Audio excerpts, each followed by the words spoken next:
Thank you very much indeed. Questions, comments? Yeah, I've got a question. Was Esma recognised by Australia, by her, what she did overseas? Was she recognised more of Australian or not? Officially? Yeah.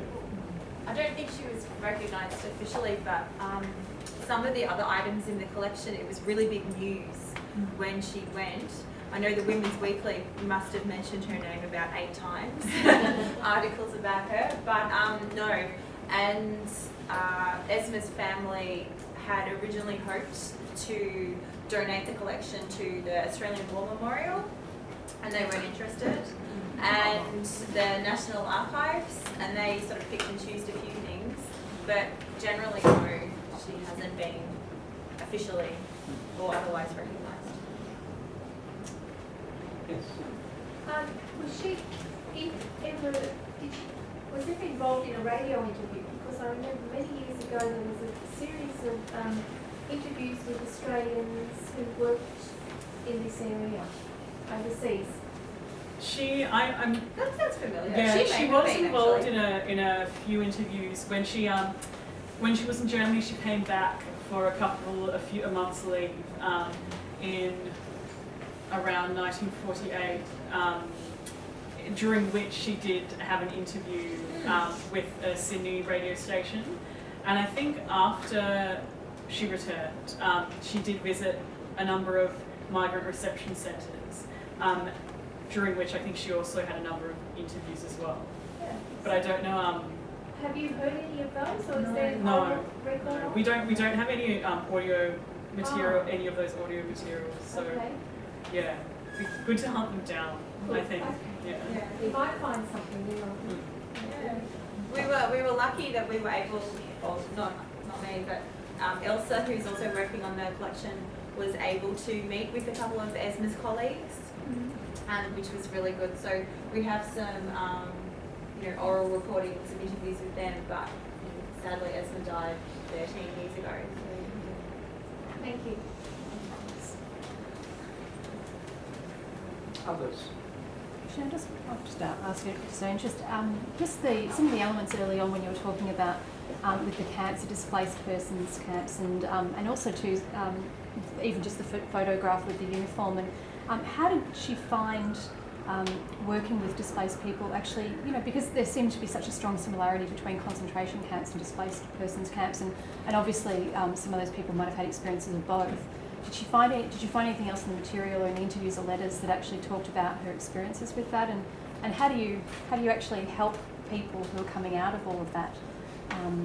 What sort of was there a direct sort of action to try to actually separate from that, or? I know that we said throughout that presentation DP camps because that's what the general term was, but I know that from the word go they said no, this is displaced persons of resettlement centres, just to try and form that separation between the concentration or the slave labour camps and what these centres were. But I can't remember anything specific that she said about that. Her letters are very much filled with stories of her time there and stories from displaced persons, less so, and a few kind of observations of, say, immigration policy and the policies of UNRWA and the IRO, less so her kind of emotional reaction, I guess, to those policies. That's one thing that's quite interesting about the letters, whereas one of us may have written, oh, this is so horrible, I heard this today, she'd sort of almost document a lot of those experiences rather than kind of express how she felt being in that situation. And the nature of her job surely would mean that there are some things you couldn't put in a letter to home, for example. And well, she was pretty open about her criticism. Yeah. There was also something that we didn't mention as much during the talk. There was a big language issue for a lot of UNRWA and IRO employees that primarily spoke English, and that was not the language that many displaced persons spoke. So some of her letters do comment on how during, for identification purposes, or when she was trying to interview displaced persons, that communications was at times very difficult because they literally weren't speaking the same language. So I think that would have been part, in some cases, influenced their interactions as well. She also She also talked a lot about her parties and holidays and skiing trips. Like, don't think that she was this, 100% pure working. Like, she had a lot of free time, must have earned a pretty good salary while she was there. So, yeah, there seems to be more talk about the food that she ate than her personal experiences a lot of the time. Yeah. Did she mention the other countries that took displaced persons? Brazil, Argentina, South Africa?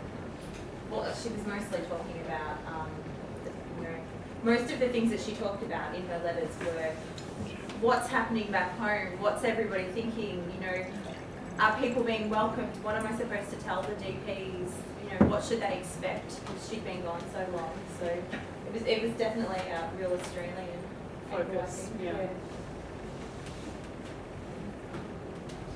Was there any pressure from the German government to get rid of all these people as quickly as possible? Because they were really population-wise with the DPs, they had a big problem there. Did she ever mention anything She like certainly- that there was pressure or anything like that? She didn't mention. One thing she certainly never mentioned, No. actually. No. Yeah. No. Yeah.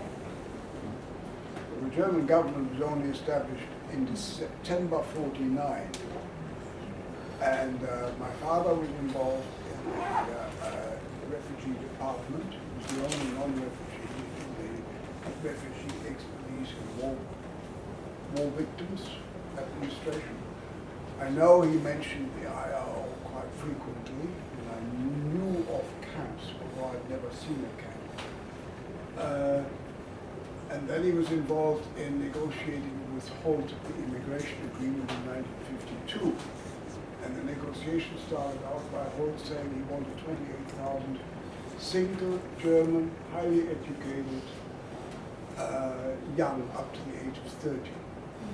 And the German delegation and the three people then made the statement that that's your ideal immigrant. Our ideal immigrant is the 55-year-old farmer from Russia with 5 unmarried daughters and so on and so on. The interesting thing for me now is that this immigration agreement set the model for later immigration agreements with other countries. And the agreement said that Australia can advertise in advertisements to attract migrants, can advertise schooling, hospital and housing. We were not allowed to advertise the weather, the fine weather and the beach. Because the delegation said the decision whether you migrate to Australia is made in the marriage bed, because the woman wants to know what are the schooling and health situation for their children. And so the 28,000 figure was never reached under this agreement. Kirsty. Just in relation to the collection itself as it's displayed now, you mentioned that some people, when they settled in Australia, came to visit Esma. Do you know if any of those people or their children or grandchildren have visited the collection and what their responses to any of the objects in the collection might be? Fortunately, we don't. Yeah, we have no idea yet.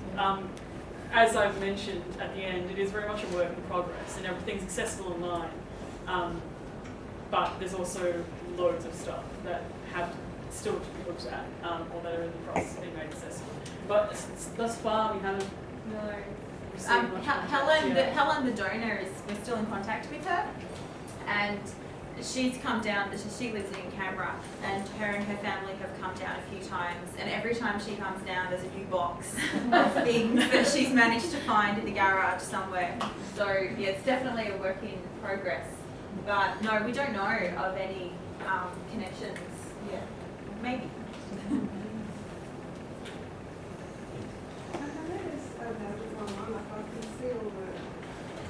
The letters are at the acquisition meeting, which is February 11 or something like that, and they will be formally acquired. Once they've been formally acquired, they will be online. So there's 120 odd letters, and each of them had to be, photographed and everything. So they will be available soon. Yes. When did Madge die? When she passed away? I don't know. That fact has escaped us. But is that so? Recently, sorry. Oh, okay. Maybe 2008 or something. Yeah. I remember reading her obituary in the Age. Yeah. Like Googled it, but yeah. So when did so Esma passed away, and then her sister got all of her material, and then that sister passed away and gave it to her daughter, and then Yeah, Madge, we also didn't mention this, but Madge, the sister, was suffering from dementia or something in her later stages.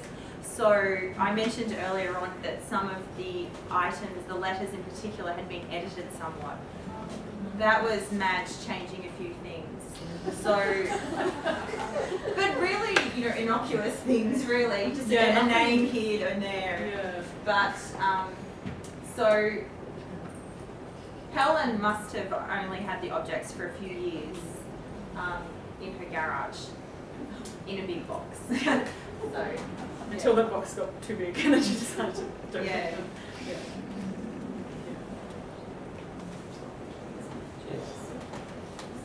You mentioned she's reporting on Dickie's stories and that.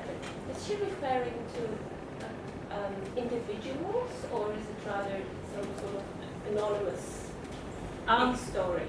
A combination of both. So she would, displaced persons worked within the organisations as well as were kind of protected by them as well. So some of the stories that she reports in her letters are about those that she worked with or of individuals that she was in contact with. Others are not necessarily anonymous, but of a, say she was an employment officer that was visiting a particular camp. Might be a story about riots or about, say, anti-repatriation sentiment or what happened in that camp or events that happened in those camps. So that's usually the reports that she provides. she definitely uses names, but just first names. We don't know who these people are really. Would they be able to marry all her diary entries and documentation with any documentation that's been saved from the camps back in the 1940s? Would the UN have saved those records that maybe she even typed and put a signature on the bottom? There's a lot of stuff available in the UN in New York if you want to go. Maybe that can be our next step. Yeah, I'm not sure.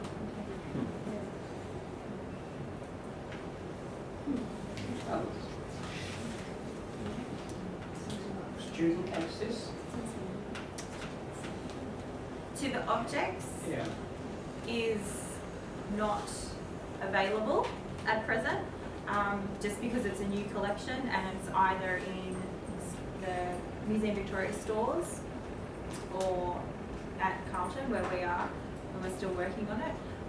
But the plan is that the collection will all be made available online for remote access. And a lot of the biographies and information about the objects and the collection and our research is available online. But there's maybe 50 items at the moment. No, collections online, about 40. Yes. Hopefully,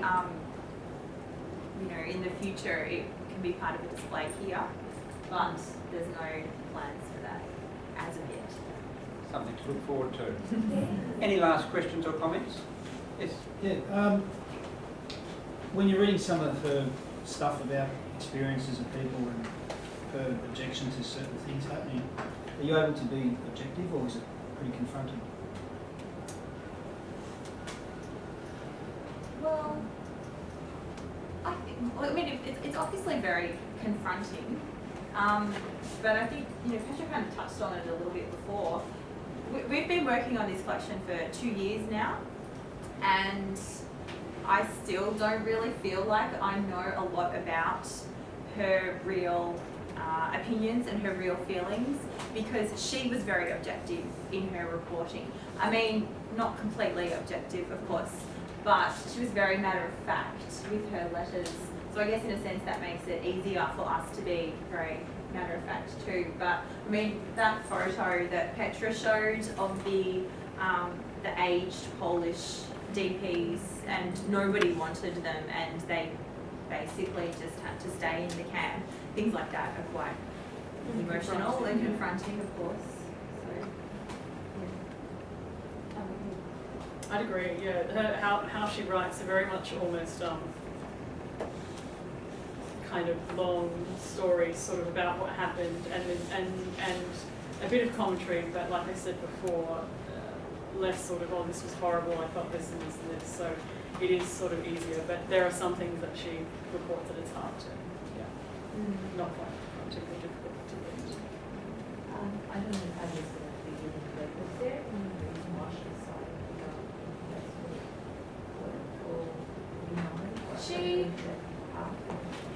I think it was just simply, she was a very good secretary and a very fast typist, and she applied for a job as a secretary, and when she got there, saw that secretaries were needed in Germany, and she thought, oh well, I've been driving ambulances during the war, that will probably help as well, and she applied.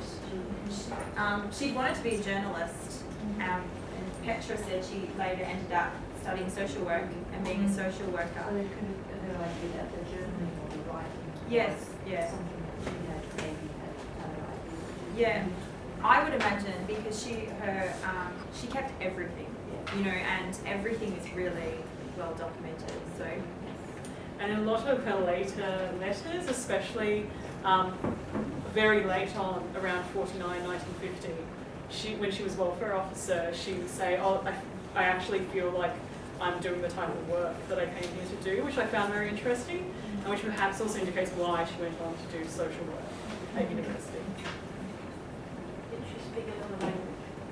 Not very well, is the answer. We actually have, in the collection, we have these German language records, actual records that she, and the record player that she used to learn German. But a lot of her letters... she had a translator with her. Yeah, a lot of her letters would mention how poorly she was still doing in that. So I think she tried, but just couldn't succeed. Okay. Afternoon tea time. Thank you very much indeed.